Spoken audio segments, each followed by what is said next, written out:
ইরানকে দুর্বল করার পরিকল্পনা ব্যর্থ হওয়ার পর একের পর এক শীর্ষ নেতা ও কমান্ডারদের লক্ষ্যবস্তু করেছে যুক্তরাষ্ট্র ও ইসরায়েল। তারপরও দমে যায়নি তেহরান, বরং আয়াতুল্লাহ বাহিনীরা চালাচ্ছে পাল্টা বিধ্বংসী হামলা, যার ফলে নড়ে উঠেছে হোয়াইট হাউস। তোড়জোড় শুরু করেছে যুদ্ধ বন্ধ করতে। তবে ইরান বলছে পেছন থেকে ছুরি মারা যুক্তরাষ্ট্রের সাথে কোনো আলোচনা নয়। তাহলে কার উপর আস্থা রাখছে ইরান? বিস্তারিত জানাচ্ছেন শেখ ফরিদ।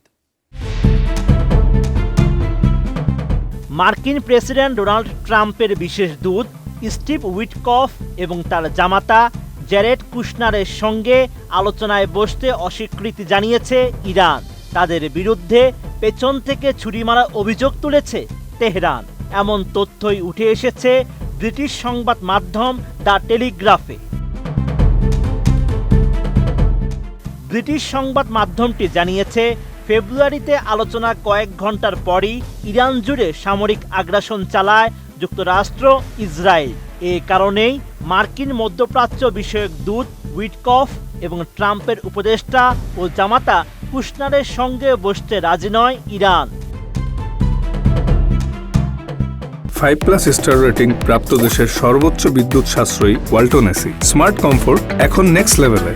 সংঘাতের সময় প্রায় নীরব থাকা মার্কিন ভাইস প্রেসিডেন্ট জেডি ভ্যান্স এখন নতুন আলোচনায় প্রধান মধ্যস্থতাকারী হতে পারেন বলে আলোচনা চলছে।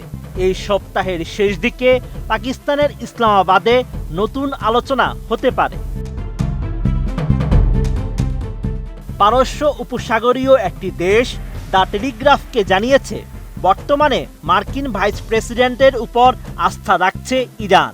তেহরান কুশনার ও উইটকফের সঙ্গে কাজ করতে চায় না, কারণ তাদের বিশ্বাস ওই দুইজন বিশ্বাসঘাতকতা করেছে। ইরানের ধারণা জেডি ভ্যান্স কথা রাখবেন। পার্লামেন্টের স্পিকার মোহাম্মদ বাঘের গালিবাফের সঙ্গে আলোচনার জন্য তার পদমর্যাদাও যথাযথ বলে মনে করা হচ্ছে। এছাড়াও সাধারণভাবে ট্রাম্পের অপারেশন এপিক ফিউরি নিয়ে সংশয় হিসেবে দেখা হয় মার্কিন ভাইস প্রেসিডেন্টকে। নতুন মার্কিন আলোচক দলের নেতৃত্বে ভ্যান্সের সম্ভাব্য ভূমিকা থেকে বোঝা যাচ্ছে হোয়াইট হাউস অর্থনৈতিক ক্ষতি কমাতে এবং উত্তেজনা কমাতে চায়। তবে যুদ্ধ শেষ করা কৌশল এখনো স্পষ্ট নয়। 24 মার্চ সন্ধ্যায় ওভাল অফিসে ট্রাম্প জানান, আলোচনায় একাধিক ব্যক্তি অংশ নিচ্ছেন, যার মধ্যে ভ্যান্সও রয়েছে। সেই সঙ্গে উইটকফ ও কুশনার কাজ করছেন, পাশাপাশি মার্কো, জেডি অনেকেই কাজ করছেন। বিশ্লেষকরা বলছেন, ওয়াশিংটনের প্রতিনিধি দলের উপর আস্থা হারিয়েছে তেহরান। কুশনার ও উইটকফ সংঘাত শেষ করতে সত্যি আগ্রহী কিনা তা নিয়েও ইরানের নীতি নির্ধারকদের সন্দেহ রয়েছে। তবে ইসলামাবাদে আলোচনা হবে কিনা তা এখনো নিশ্চিত নয়।